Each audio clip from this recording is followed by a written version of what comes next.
together with Earle Sports Bets. Yeah, the twins, they be checking in, stacking up. Green is the scene that you're stepping in. Winning is a trend, and we stayed making dollars. Nerd talk with the sports betting scholars. Yeah, it's R.I.P. to the bookies.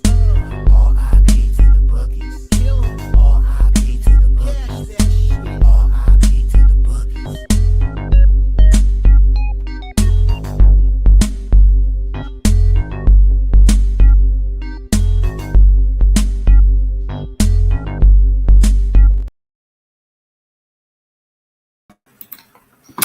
We are live. Welcome back to another edition of the Earle Sports Bet Show. I'm Timothy Earle, and it's only me now. So welcome, guys, to a new era of Earle Sports Bets. It's going to be mostly just me for pretty much like 95% of shows. I will have some guest people on from time to time if you guys are interested. But it's going to be me for pretty much the rest for a long time. And we'll make it work. We'll go ahead and before we jump into today, which we got 11 MLB games, 2 games in the NBA playoffs, 2 games in the NHL playoffs, which the NHL and MLB play the 4 playoff games. There's already 4 plays up on the site. A play for every single game. So all of that's there. I will say I've been having a decent time with hockey since having to take over. I believe I'm 3-2, but my only 2 losers were big plus money with Toronto. And then the other winners, there was like a plus 220 in there, plus 180 in there, plus 110 in there. So having a decent time with hockey. We'll go ahead. I'll be you look at the last 3 days, because obviously when it comes to it, Friday was Nick's graduation, so obviously there was no show. I was there, so sorry for anybody who got butthurt because I did not do a show on Friday. So be it. I was at my brother's graduation. Saturday was his film. The entire class. His entire film class all showed off their final project videos with friends and family. So that's where I was on Saturday. And then Sunday, between Mother's Day and I had to work, no, I was not doing a show that day. So today is the first day that we actually have a show since Nick's departure. I will say going back to Thursday. So since Friday I took over full time. We're up 5.46 units up on the site. Yesterday was the big reason why, so we'll go ahead and quickly recap yesterday. The Mets on the run line, plus 168 was a nice winner to start the day. Mets scored, I believe it was 4 runs in the bottom half of the 8th. Yeah, they scored 4 runs in the bottom half of the 8th to get that run line for me. Nice winner there. The Pittsburgh Pirates on the money line. I said Chris Sale was overvalued. Chris Sale looked good yesterday, but the Atlanta Braves are still overvalued when he pitches. I had a 184 money line on the Pittsburgh Pirates. Nice winner there. The Washington Nationals on the run line was plus 142. They lose 6-1. The Cardinals continue to stay hot. I believe they are one of the hottest teams in baseball at the moment. I believe that was 8 straight wins now. I just liked Mackenzie Gore yesterday, so that was kind of unfortunate. Cardinals 8 games in a row, and they're 1 game behind the Cubbies for first place in the division. I know it's only May. It does not really matter, but that's kind of interesting to see there. I had the under in the Rangers game, under 7.5. It was 6-1 at Texas. Nice winner on that one. I picked the wrong day to be on the Chicago White Sox run line because they covered it yesterday. They did not cover it the day before. Sandy Alcantara pitched yesterday, and it still went under. 4-2 win for the White Sox. I thought you would see a bounce-back spot from the Kansas City Royals after losing 10-1 the day before. There was not, because that was a Kansas City team that was coming in red hot. I had the run line plus 160. I wish I would just went back to the under. It is what it is. Oklahoma City ties up the series with Denver, but I did have Denver plus 6.5. They lose by 5, so I did cover on that one. The Oakland Athletics were a loser. They lose 12-2. It was over early. It is what it is. The Dallas Stars on the puck line, plus 180. Here we go. And I know we're going to – I want to be able to see a difference this year, from this year to next year, because I'm going to be taking a lot of puck lines and big plus money in the NHL. I'm hoping it works out nicely. Dallas Stars plus 180 on the puck line was a nice winner. The Leafs were not. The Panthers, unfortunately, tie up the series there. And then to end the night was a nice winner. I wish I grabbed them outright, but if I would have grabbed them outright, then I would have lost with the Nuggets because I would have ended up grabbing them outright. I had the Pacers. I had the Pacers plus 5. The Pacers won by 20. Don't let that say that game was a 20-point game. The Indiana Pacers led by 32 heading into the fourth quarter. That game was an absolute shit stomping. That game was a 41-point game at halftime. So nice winner there with the plus 5. End up finishing yesterday. What would that be? 1, 2, 3, 4 losses. So 7-4, up 5.32 units. Ready to keep it rolling today. If you guys want in on the MLB contest, it's right there. I will be updating it tonight. Obviously, I was completely slammed this weekend, so I could not update it at all. Coyote, what's up? Up 5.4 units in the MLB yesterday. There you go. MLB was a good day for me. MLB was a good day. My 2 losers were plus money. My 3 losers were plus money. That's fine. I had 2 big plus monies. It was a good day for MLB. I didn't see the link, so I didn't put any place in the contest. Did the link not? I put in a community post the last couple of days, but I don't know. Yeah, that was me there. How do we know that this is not really this? How do we know this really isn't Nick on screen? Here, I'll give you there. That's how you know. No, I'm messing with you. What's up, Razor? Welcome to the stream. And I will say, Razor, if you ever wanted to hop on for a show at all, the invite's always open. I just figure I'd throw it out there because I'm going to be doing a lot of solo shows. So if you're interested in ever joining an ESP show for a couple shows, let me know. I'll send you a link and we can do it. Good morning, Nick. How are you? Where's Tim? Actually, I am Tim. Nick is no longer with us. He's not dead. That sounded. Nick is no longer with ESP. So you had a good day yesterday. There you go. Why did let me guess, did the Astros win yesterday? That's why you had a good day? Astros did win 6-0. And I want to quickly mention one thing with the beauty of baseball. On Saturday, the San Diego Padres won 21-0 over the Padres won 21-0 over the Rockies on Saturday. Sunday, the Rockies win 9-3. I thought that was funny, but there you go. Thanks, man. I handicap the horses in the morning, but on days I do shows I might be able to. Hey, if you're ever available, the invitation's always out for you. Now, let's go ahead and head to the MLB because we got an 11-game card to talk about. We'll start it off with the Milwaukee Brewers. They will be taking on the Cleveland Guardians. By the way, all these lines are subject to change. I typed them in about half an hour ago. So if a line is not the same now as it was before, that's why. We got the Brewers at a minus 125. 8 is your total. We'll go ahead and look at the pitching matchup, which is Freddie Peralta versus Ben Lively.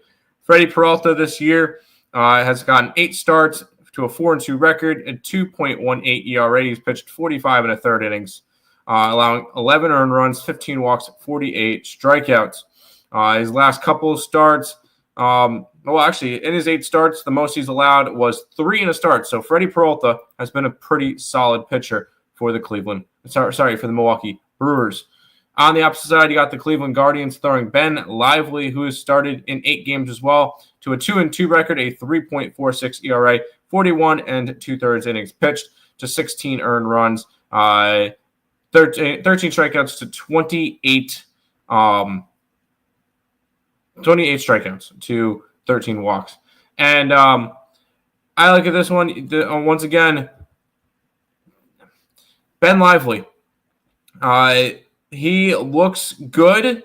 Like his last 4 starts, he's allowed 4 runs. He were allowed 4 runs against Boston, but the other 3, 0, and 1 versus Pittsburgh, Minnesota, and Washington. Now, I believe Milwaukee is a lot better of a hitting team than them.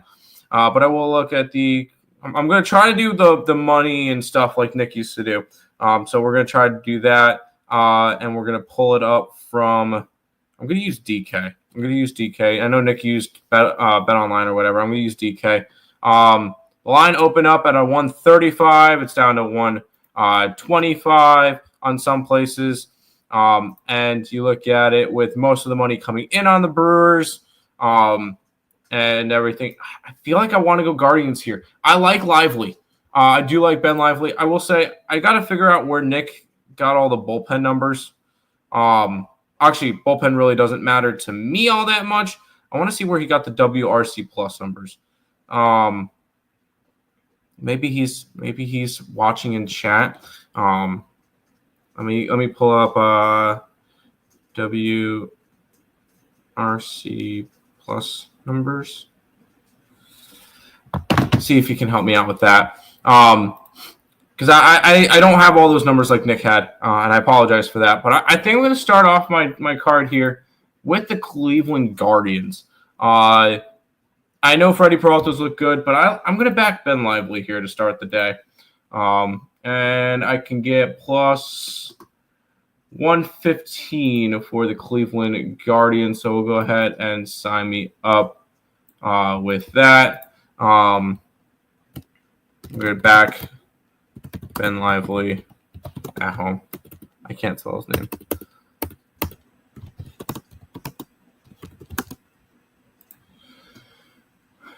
Guardians, money line to start off the day.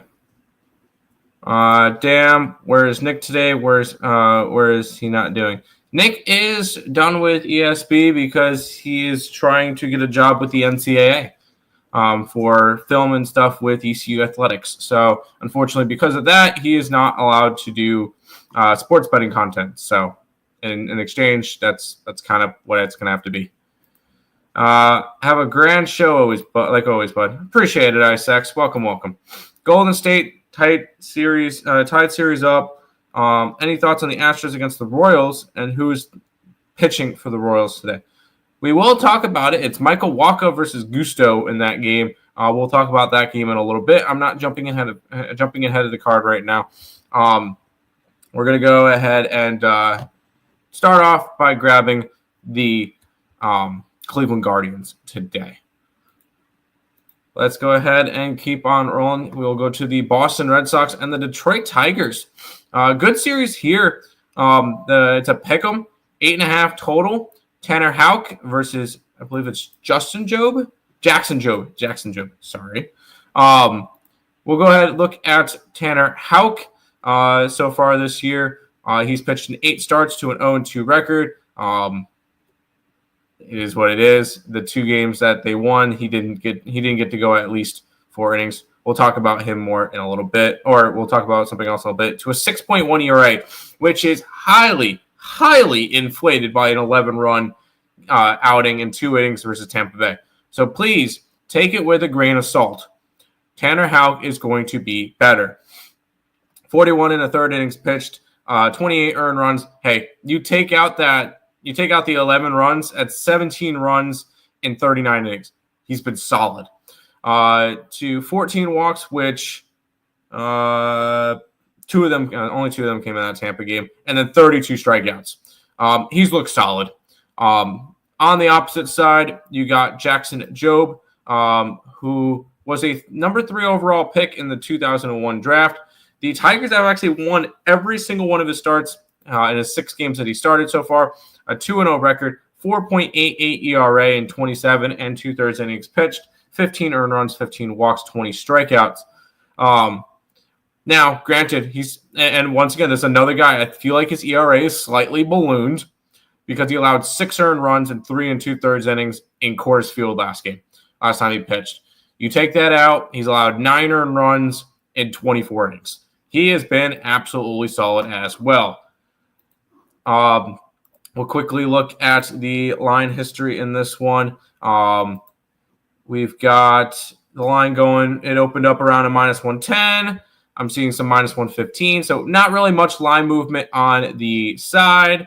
Total, not a whole lot of line movement on the total. As for the money, 68% of the bets, 74% of the money is actually on the Detroit Tigers.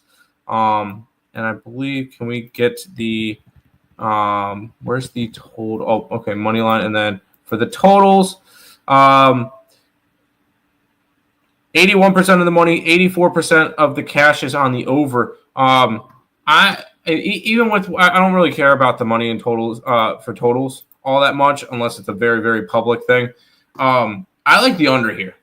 And one of the things I like to look at is pitchers that have had 1 or 2 bad starts that you just see their ERA balloon. I'm not going to be too concerned with.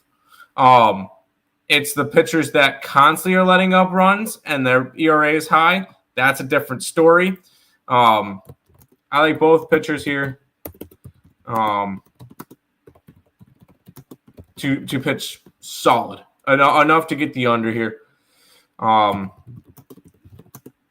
So I'm going to go ahead and take the under 8.5. I see some positive regression with Tanner Houck. And Jackson Jobe, I think, is solid enough to get us through 5 to 6 innings, allowing 1 to 2 runs. So under 8.5 between the Boston Red Sox and the Detroit Tigers. Tim, are you going to be on? Yes, I'm staying with ESB. I'm not leaving. ESB is now my company. So let's get it today. Gio, good. Appreciate you stopping by. Stop, Gio. Good luck to you as well.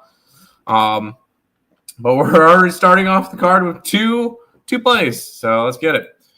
I'm not sure how much I'm going to get into this one, but we've got a red-hot Cardinals team. St. Louis Cardinals have won 8 in a row, and they're now 1 game behind the Cubbies for first place in the National League Central. They're against the Philadelphia Phillies. Phillies -160 when I typed it up. I'm starting to see some 170s. Let me pull up this. It's going to be Matthew Liberatore and Christopher Sanchez. We'll look at the pitchers first. Matthew Liberatore is a guy that I like. Obviously, for first-round pick, 16th overall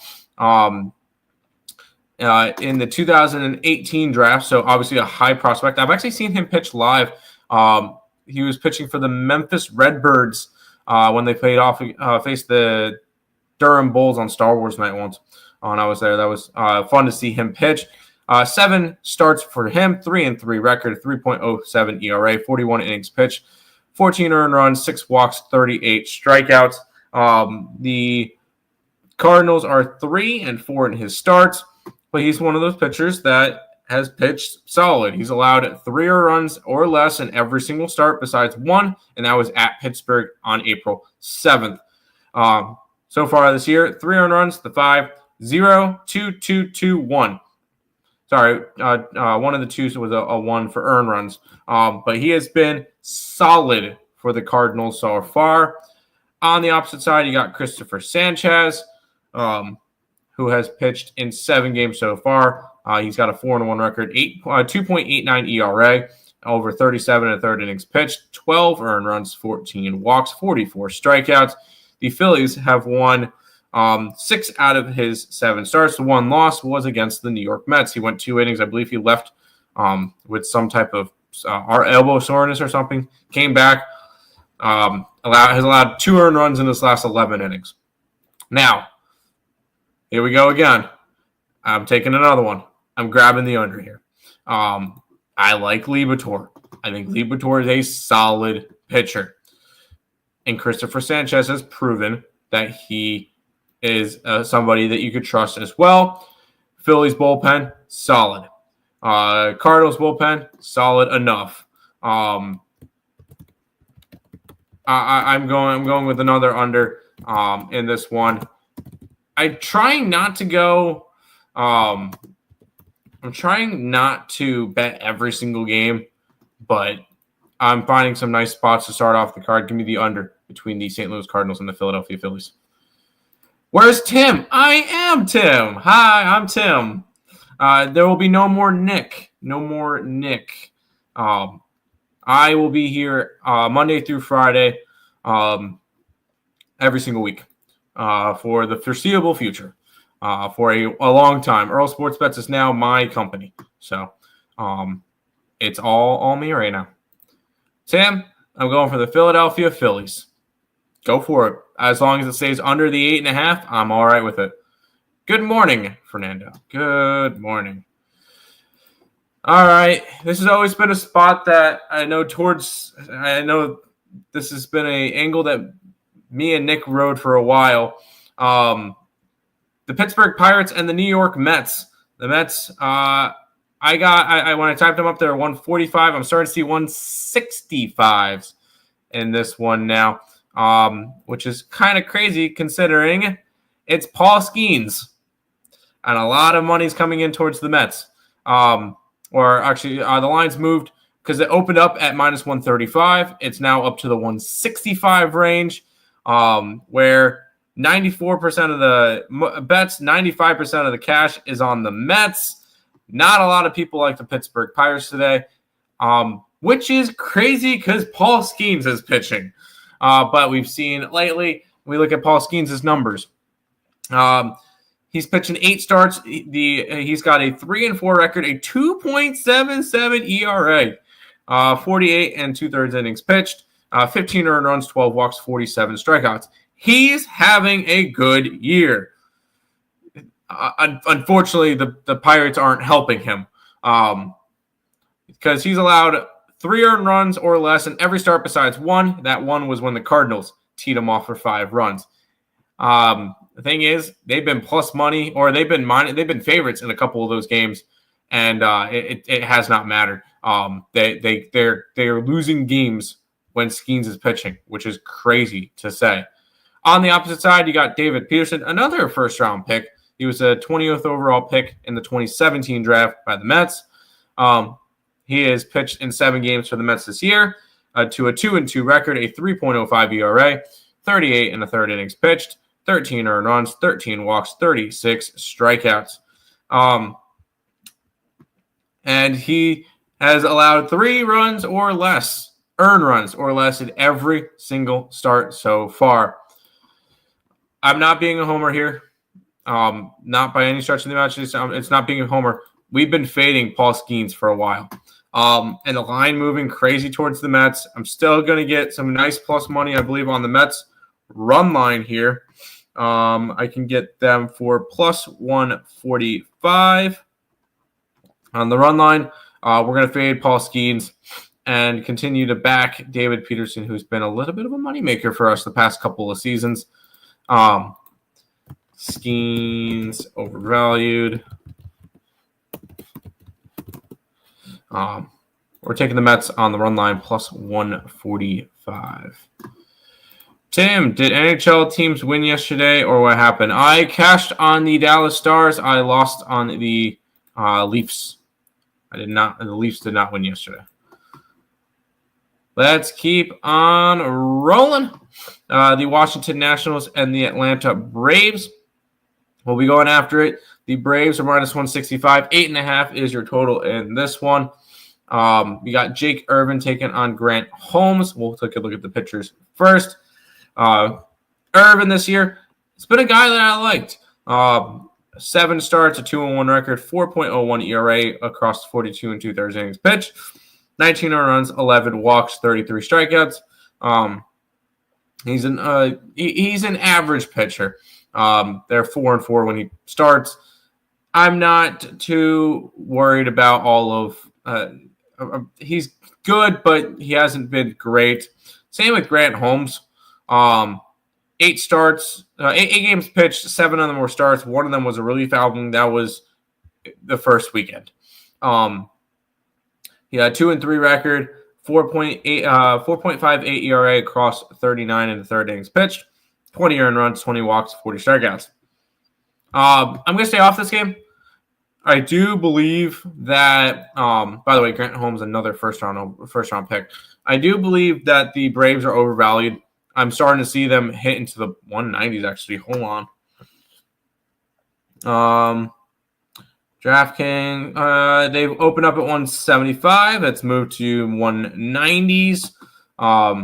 We actually might have not quite enough money on them. 78% of the bets, 81% of the money. We almost had a cash cow, not quite.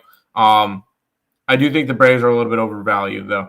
I'm not touching the Nationals here, but I do think that there's warrant in looking towards it's Nationals or nothing for me. We'll go ahead and keep on rolling because we got the Miami Marlins. They're in Chicago taking on the Cubbies. Cubbies, I can now start to see around 260 with 8.5 as your total. Cal Quantrill, Colin Ray. Quantrill has been awful this year. 7 starts, a 2-3 record, a 7.11 ERA. Granted, he's allowed 4 earned runs or more in 4 out of his 7 starts. So it's not even like I can take away a start and his numbers look a lot better. He's had a couple of clunkers in there. 25 earned runs, 11 walks, 22 strikeouts. So he's allowed more runs than he's striking people out. Cal Quantrill is not the same guy from Cleveland in 22 or Cleveland in 21, where they had the pitching factory. Since he left Cleveland, Colorado, and Miami, he's looked awful. On the opposite side, we got Colin Ray, who's actually looked quite solid this year. 8 appearances, 5 starts, a 2-0 record, and a save, a 2.43 ERA across 29 and 2/3 innings pitched, 8 earned runs, 7 walks on 25 strikeouts. He is coming off of the game that the Cubbies lost 14-5 in extra innings. I'm not really overly concerned. Other than that, the only other game that the Cubbies lost that he pitched in was 10-6 on opening weekend, and that's when he came in for a third of an inning in relief. Colin Ray has actually been really, really solid so far this year. Let's take a look at the market movement because this one could very well be okay. There's no DraftKings, so we're going to go ahead and use Caesars. There has been from 240 to 260. The total is at 8.5. Let's see where the money's at. 96% of the bets, 99% of the money is on the Chicago Cubs. You guys know what that means? There's a cow grazing in the field, and he's singing "Go Cubs Go." Let's do it. Cubs are a cash cow today. I could find their run line at -105. So, hey, Chicago, what do you say? The Cubs are going to be a cash cow today. Cash cow spot for the Cubs. Bada bing, bada boom. Cubbies, run line, -105. Under game. Hey, if it's under a game, I'm all right with that as long as it's like 4-1 Cubs, 5-1 Cubs, something in that nature. As long as the Cubs are the ones that are scoring a couple runs so they can cover a run line, I am down for an under game. Who's playing in the NHL tonight? Is there games tonight? There is. I believe it's the Canes. Yeah, Canes and Capitals, and then Oilers and Knights. The Cubs suck. The Cubs are coming off of a rough 2 series where they lost 2 out of 3 to the Mets in New York. They lost 2 out of 3 at home versus a San Francisco team that's actually been kind of solid as of late. I still believe in this Cubs team. This is still a very good Cubs team. The Cubs do not suck. They probably would have dropped a little bit in my power rankings, but the Cubs do not suck. I do not believe that they do. And I think if you're going to bounce back after an ugly series, not an ugly series, but a series loss versus the Mets, the best way to do it is going to be against the Miami Marlins, who, if I had to do a power rankings today, I would probably put the Miami Marlins in head of Pittsburgh, Chicago, and Colorado. That's all. But no, the Chicago Cubs do not suck. Go Cubs go. Morning. I'm on the Cubbies today. Yep, Cubbies are a cash cow. You lost money. That's why I say they suck. That's a big reason for a lot of people saying that a certain team sucks. So I understand that recency bias, but I don't really think you can really say that they suck all that much. All right, Colorado Rockies and the Texas Rangers. Colorado's coming off of a win. Good job, Colorado. 9-3 win last game. They avoided a sweep after losing Saturday 21-0. The Rangers are minus 290 to start the series. 8.5 is your total. We'll look at the two pitchers. Chase Dollander, first round pick, 9th overall in the 2023 draft out of, I believe it was Tennessee. He's pitched 6 times to a 2-3 record, a 7.71 ERA, 28 innings pitched, 24 earned runs, 25 strikeouts, 13 walks. Now, he's allowed, in his 6 starts, he's allowed 4 earned runs or more in 4 out of the 6. The 2 that he didn't, ironically, were both. One was in San Diego, and one was at home versus Atlanta, which that's a crazy thing that he actually only allowed 1 earned run among 5 2/3. Dollander has not been good. Granted, all right, is that who I just? Yeah, Chase Dollander has not been good. Why are they giving me so much stats for him from Texas? But he didn't play for all this team. Coverage is being crazy today. He has not been good this year, though. Who has been good is Tyler Mahle, who, although the Rangers have now lost 4 straight of his starts, it's not his fault. 8 starts, 3-1 record, a 1.48 ERA, 42 2/3 innings pitched, 7 earned runs, 15 walked, and 32 strikeouts. I do expect a little bit of negative regression from Mahle. In his starts, he's allowed 2 earned runs or less in every single one of his starts. He has been nothing but solid.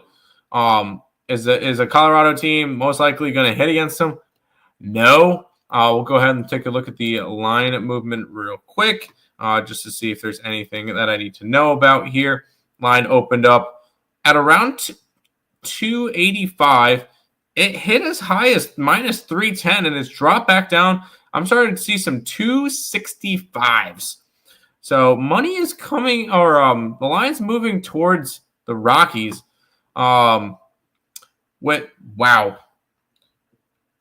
With a lot of money coming in on the Rangers. Here's the deal. I am not touching the Rockies. I need them to prove it first. Where's the total going? Total opened up at an 8.5 at minus 112. It's up to an 8.5, minus 120 for the over. So not a crazy amount of line movement on that one.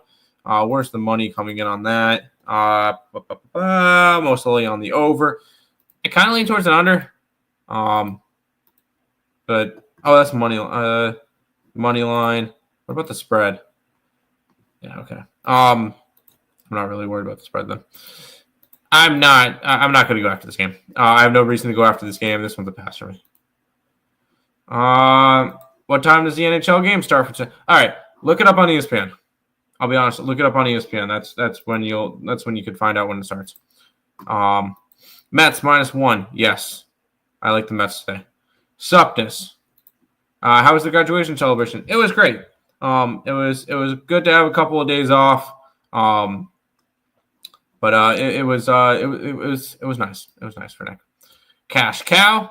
The Texas Rangers are not the only cash cow I have today. Right now is the Chicago Cubs, and I believe that's going to be the only team that can be a cash cow. Maybe I have to look at the Padres. They might be a cash cow. I'm not entirely sure though. Oh no. Let's keep on rolling. The Kansas City Royals are taking on the Houston Astros. It's a pick'em. Total of 8.5 in this game. Michael Waka will take on Ryan Gusto.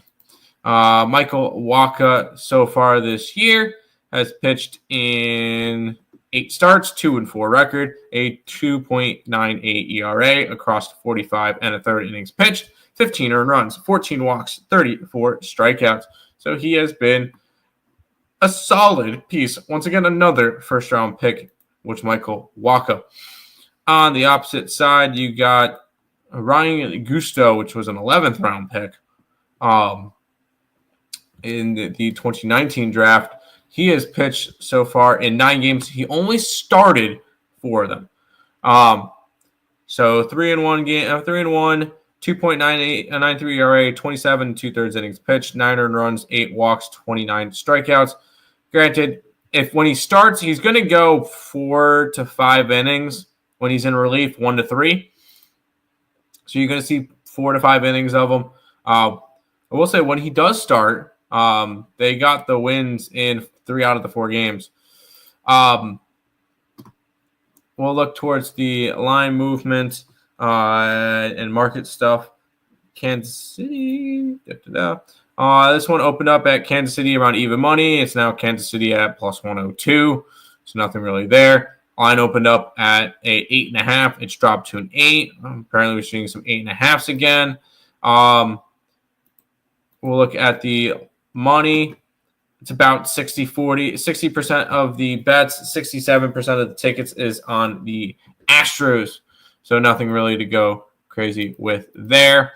This is another game I'm probably going to just stay off of. I'll be rooting for the Royals because I have futures and stuff on them. But I don't think this is, once again, a game that I need to get involved with.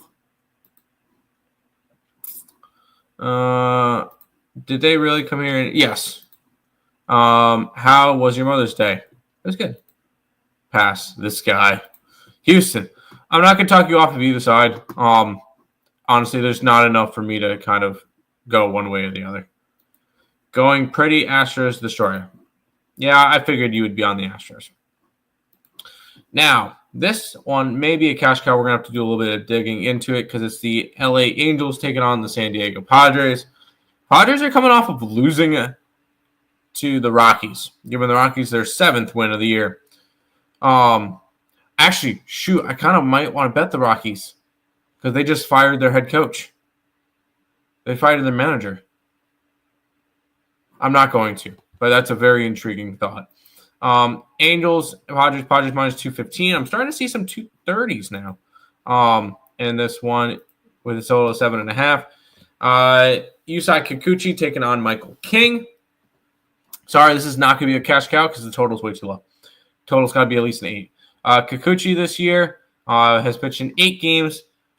He's got an 0-4 record with a 3.83 ERA and 42 1/3 innings pitched, 18 earned runs, 19 walks, 39 strikeouts.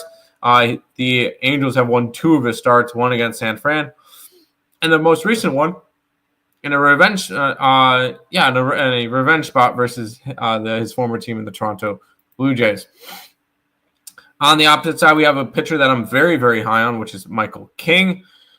He's pitched in 8 starts this year, a 4-1 record, a 2.22 ERA. He's thrown a complete game, 44 2/3 innings pitched. He's allowed 11 earned runs, 14 walks, 48 strikeouts. So he has been really, really solid for the San Diego Padres team. He's allowed 3 earned runs or less in every single one of his starts. This is Padres or nothing, or under or nothing. I could see Kikuchi having a good game. I feel like the total might be slightly too low. If I can get a 7.5, that could be intriguing towards it under. Let's see. Can I get a 7.5? I can get a 7.5 at minus 117. Let's go for it. Under 7.5 here. I'm going to grab that at minus 117 between the Angels and the Padres. Also, Padres coming out of Coors Field, so I feel like the bats could be a little bit sluggish. It is a strong pitching matchup. Padres tired after Coors series. Let's roll. Under 7.5. I'm laughing my ass off at this guy's quote. The Cooch. Yes. Padres, run line. I'm not going to talk you off of it. I could easily see this one being a 4-1 game. Angels, money line. Once again, the thing is, I can make arguments for both sides because A, the Angels don't win with Kikuchi. B, San Diego is coming off of a Coors series, and a lot of teams struggle first game away from Coors. So I can see it going either way. That's why I took the under. This one should be fun. We got the New York Yankees and the Seattle Mariners. Yankees minus 130. I'm starting to see them up towards the 150 area now. 8.5 is your total. Clark Schitt taking on Emerson Hancock. Look at the pitching matchup and what they've done so far. 4 starts so far for Clark Schmidt. 2-0-1 record, 4.79 ERA, 20 and 2/3 innings pitched, 11 earned runs, 10 walks, 19 strikeouts. Not an ideal start for him, but at the same time, it's only been 4 starts. So I'm not going to be overly concerned with that just yet. On the opposite side, you got Emerson Hancock. Once again, the 6th overall pick in the 2020 draft. He's pitched 5 games so far, a 1-1 record, a 5.7 ERA. Well, we'll talk about why it is in a minute. 23 and 2/3 innings pitched, 15 earned runs, 7 walks, 17 strikeouts. Now, if we go and take out his opening start, which went 2/3 of an inning, and that was his first start of the year, 2/3 of an inning, 6 earned runs, 7 hits against the Tigers. You take that out, 9 earned runs in 23 innings. Emerson Hancock has been solid. Now, these are 2 teams that are kind of just coasting right now, 5-5 last 10 for both sides. The Seattle Mariners are actually I believe they're coming off of getting swept. They just got swept by Toronto at home. So I feel like this could be an interesting bounce back spot. Quickly, let's go look at the line movements for this game. Yankees open up at minus 135. It's up to 150. It started at 8.5. It's down to an 8. Where's the money going? 81% of the money, out of the bets, 88% of the cash is on the Yankees. So that makes sense. Give me Hancock in this one. Give me the Seattle Mariners. Get them at some plus money. Get a little bit of a bounce back spot.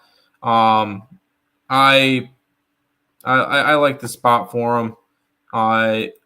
And the Yankees coming off of a blowout win versus Sacramento, and then having to travel. Good spot for Mariners to bounce back. Plus is a Seattle team that I like. Plus 125 on the Seattle money line.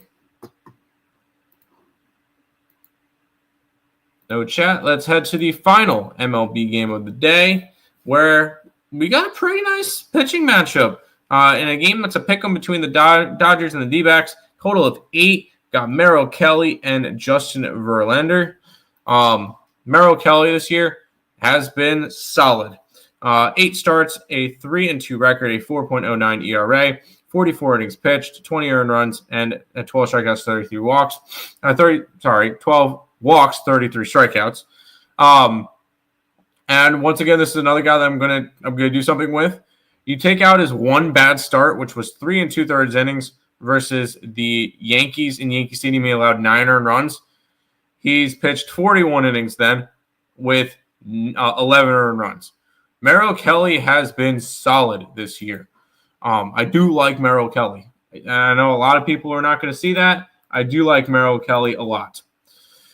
On the opposite side, you got Justin Verlander, who has been okay this year. 8 games, 8 starts, an 0-2 record, 4.5 ERA, and 42 innings pitched, allowing 21 earned runs, 15 walks, 35 strikeouts.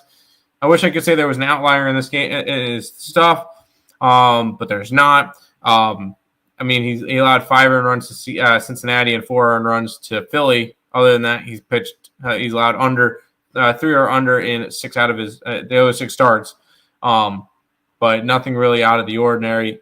He's pitching's okay. It's a lean towards Arizona in this game.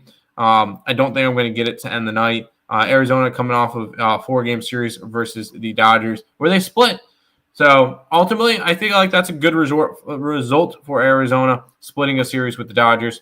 I'm going to pass on it to end the MLB card. San Francisco money line. I'm going to lean towards Arizona, but I don't feel like there's enough for me to get to it. Fernando coming with a super sticker, $10 super sticker. Dude, I appreciate it. I know that for now on, it's going to be a lot of work for me for ESB. I do appreciate everybody being here. I appreciate the donos. I appreciate the members. Everything that kind of helps me be able to do this as often as I can. So thank you, Fernando. I do appreciate the dono and IceX coming in with some flames. Don't worry, IceX. It's your favorite time of the show. Let's head over to the NBA. We got the Boston Celtics and the New York Knicks going tonight. The Celtics are 6.5-point favorites with a total of 209 in this game. We'll go ahead and pull up the kind of the history on this one. Line opened up at a 6. It's moved up to a 6.5, but that was pretty quickly on the 10th. So today is Monday. So on Saturday after the game, it opened up at a 6. Less than an hour or less than 2 hours, and it was already up to a 6.5, and it's stayed there since. Total opened up at a 208, went up to a 209, back down to a 208, back up to a 209, down to a 208, and now back up to 209. So it's just been moving back and forth. Where's all the money been? Let's go to NBA spread. 58% of the bets, 56% of the money is on the Boston Celtics. I will say, after getting smacked at home in Game 3 by 18 points, and don't let that 18-point game be deceiving, it was a lot worse. Because I remember there was points that there was like a 27-point game. Give me the Knicks here. I grabbed the Knicks at plus 6.5. You got to bounce back on home court. If they don't win this game, Boston's winning the series. It's either Knicks win tonight and put themselves in a very good spot to win the series, or I'll say if the Knicks lose, the series is over. And the Boston Celtics are going to go home. They're going to win Game 5, and then they've pretty much been able to do whatever they want in New York. So Knicks, prove me wrong. Not prove me wrong, but I'm taking you plus 6.5 today versus the Knicks. Hell yeah. Celtics better. Keep in mind it is a road series, so they don't have to. But I feel like this could be the game that the Knicks will take. Damn! I hit the share button for you. There you go. Appreciate that. We'll go to the other NBA game today, which is the Minnesota Timberwolves and the Golden State Warriors. T-Wolves are on a 5-point favorite. 201 is the total in this one. We'll go ahead and look at the line history according to DK. This one opened up at a 6, down to a 5.5. Starting to see some 5s. This one opened up around 199.5, and that's where I got it. And now it's up to a 201. 45% of the bets and 53% of the money are on the Timberwolves. So pretty close there. As for the total, a lot of money's on the over. I'm not really liking that as much, but I am on the over in this game.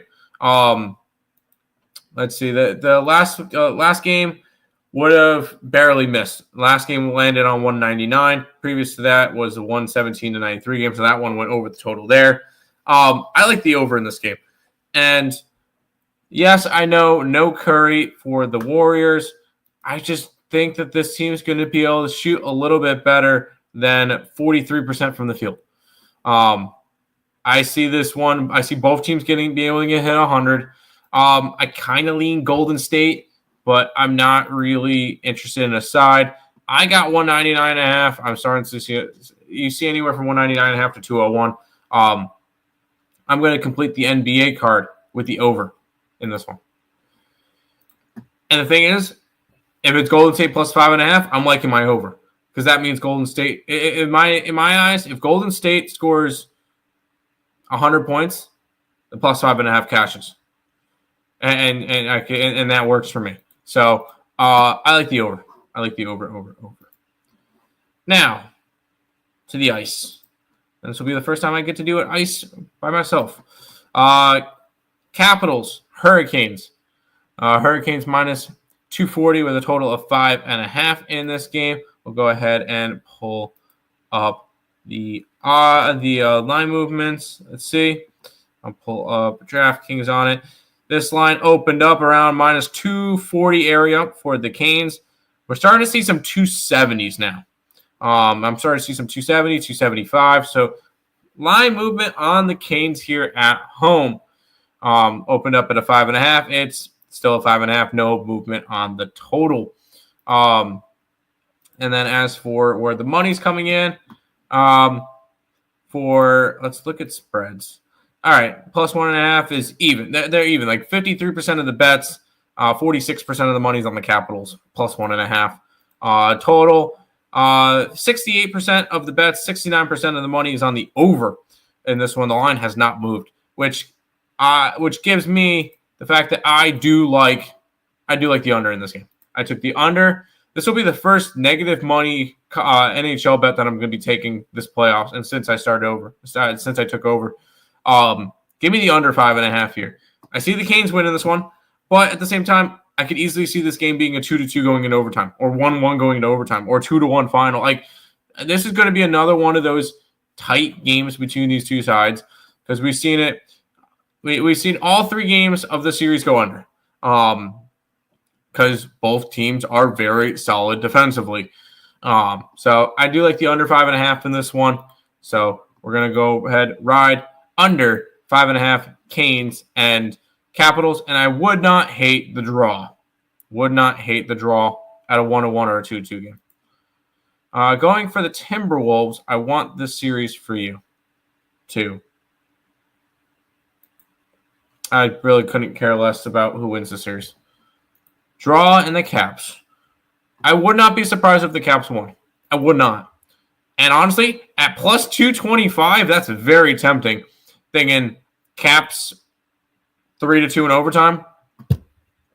Like, do we really see the Capitals going down to a 3-1 in the series?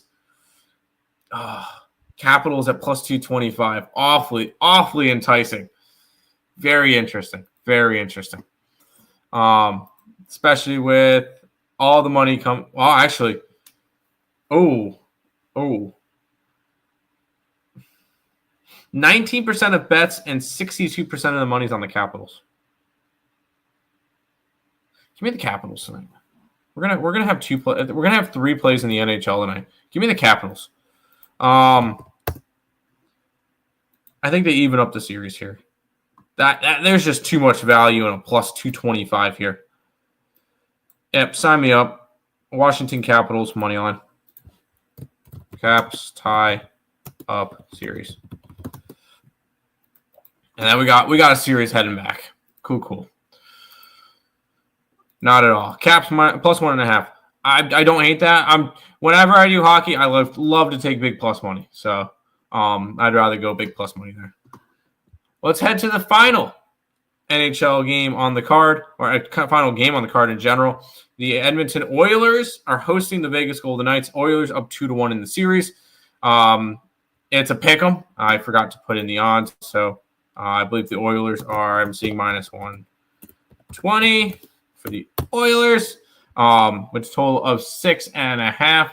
And I will say I am going to go Vegas again. I have Vegas to win the cup, or not to win the cup, to win the West. I got Vegas. We'll go ahead and look at the line history because that's important too. Vegas opened up at plus 105, plus 102, so it's about even from what it was. And total has moved slightly towards the under, but nothing crazy. 22% of the bets, 40% of the money is on the Vegas Golden Knights. And so and the line's kind of moving towards them. Go ahead, sign me up for Vegas to end my hockey card. There we go. That is the first solo show for me here at Earle Sports Bets since Nick left. We'll have a lot more of these, obviously. Hopefully it works out. If you guys are new to the channel, make sure you like, comment, subscribe, share, all that good stuff. I'll be back again tomorrow, 10:30 a.m. for another edition of the Earle Sports Bet Show. Vegas. Yes. Vegas, Vegas, Vegas. Vegas all day. Viva Las Vegas. Great show. I appreciate it. Fernando, appreciate your dono once again. I will be back again tomorrow. Busy, but been here, man. Hell of a show as always. Appreciate it. Thank you and good luck. Good luck to you as well. See you guys tomorrow. Peace out, guys.